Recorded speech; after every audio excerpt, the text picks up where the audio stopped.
Shalom, meus irmãos e minhas irmãs, Deus abençoe a todos. Queridos, estamos aqui para mais um devocional e o nosso devocional está em Ezequiel, capítulo de número 19, indo até o capítulo de número 27. E o tema do nosso devocional é: nunca deixe de interceder. Amém? O nosso texto base está em Ezequiel 22, verso 30, que diz: busquei entre eles um homem que tapasse o muro e se colocasse na brecha perante mim, a favor desta terra, para que eu não a destruísse, mas a ninguém achei. Meus irmãos, texto muito forte, uma vez que Deus afirma para Josué que ele buscou um homem que tapasse o muro e se colocasse na brecha perante ele, perante a terra, perante o povo. Mas Deus não encontrou. Esse versículo final, ele fecha o capítulo de número 22 de Ezequiel, a partir do momento que Deus ele relaciona todas as abominações encontradas em Jerusalém. Por exemplo, entre elas estava o desprezo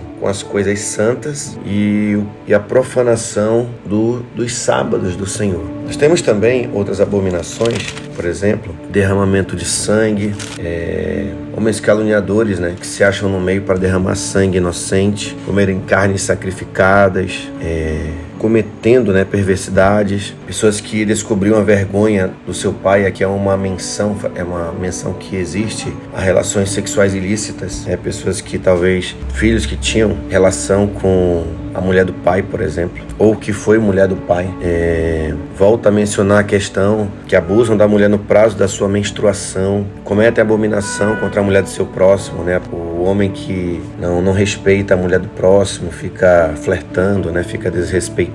E fala também das humilhações que existem no meio das famílias. Uma das coisas que são citadas, como por exemplo também a profanação, ele volta a citar das coisas santas, da falta de senso que existia entre a liderança de Jerusalém e também o povo, de não profanar as coisas santas do Senhor. Perdem o discernimento do limpo para o imundo, das coisas que são abomináveis aos olhos do Senhor. E aí ele vai concluir esse capítulo 22 desta forma: apesar de todas as abominações que existiam, e trazendo para o nosso tempo, apesar das abominações que nós vemos no nosso tempo, Deus está buscando intercessores. E é muito difícil, irmãos, nós intercedermos, muitas vezes, por pessoas que elas parece que escolheram viver a vida mundana, a vida de pecado, a liderança política do nosso país, da nossa sociedade, a liderança religiosa da nossa cidade, da nossa nação, do mundo, as lideranças econômicas, as lideranças institucionais do Brasil,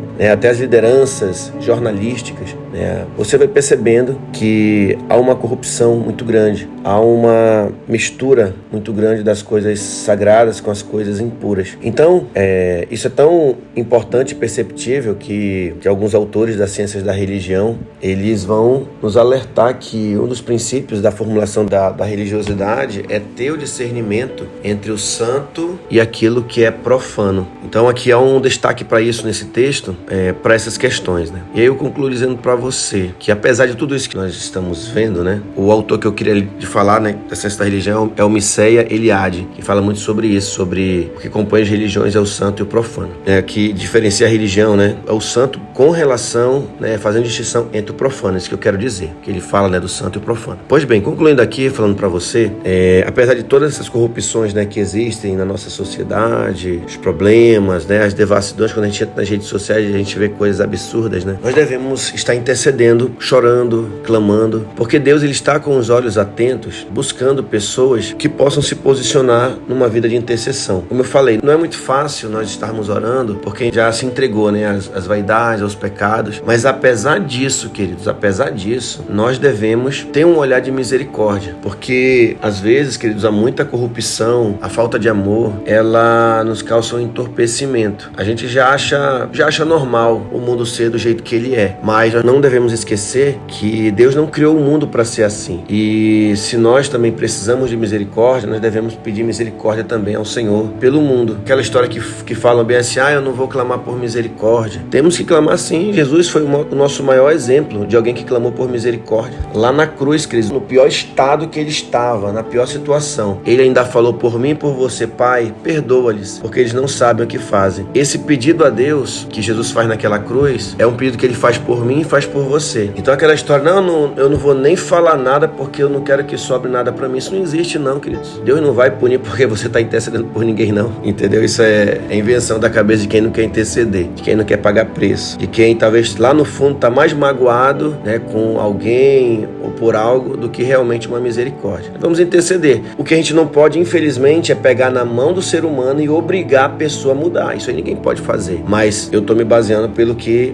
Deus está falando para Ezequiel. Eu busquei entre os homens alguém que se colocasse na brecha. E Deus quer que alguém se colocasse na brecha por pessoas, irmãos, que você olha os olhos humanos e você diz assim, eu não vou interceder por esse aí não. Esse aí só quer saber de droga, só quer saber de vício, só quer saber disso, só quer saber de prostituição, só quer saber de faltar culto. Não vou nem mais falar para essa pessoa. Não, talvez a gente não tenha mais tanto contato, mas queridos, Deus está buscando intercessores. Se nós queremos ver famílias transformadas, sociedades transformadas, nós devemos clamar, devemos nos colocar na brecha, devemos interceder sim, porque os únicos que podem, queridos, ter um amor genuíno, que pode interceder pelo pior criminoso, pela pior pessoa nessa face da terra, os únicos são aqueles que são filhos de Deus, porque o mundo, que é mundo mesmo, não intercede como nós podemos interceder. Então que hoje o Senhor nos ajude a interceder por pessoas tão difíceis como eu e você, ainda que outros estejam em situações talvez que nós não estamos fazendo, mas isso não nos torna melhores do que ninguém. Vamos interceder, vamos clamar, vamos chorar, vamos pedir a Deus que haja mudança em corações. E aí, queridos, quando a mudança vem, até porque não é nós que mudamos ninguém, né? Então, quando nós oramos, nós clamamos e Deus faz a obra, queridos. Aí é maravilhoso e o milagre acontece.